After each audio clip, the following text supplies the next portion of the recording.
Sono sostanzialmente legate alle esigenze prioritarie del Veneto in questa fase, che è quella del rilancio del tessuto economico, della formazione professionale che serve al nostro sistema di impresa, però lo spirito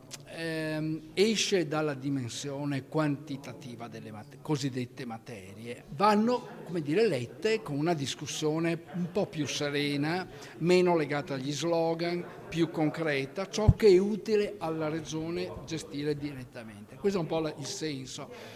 Riteniamo, poi insomma, il tema di fondo è quali sono le condizioni perché si esca dalla situazione di paralisi che si è oggettivamente determinata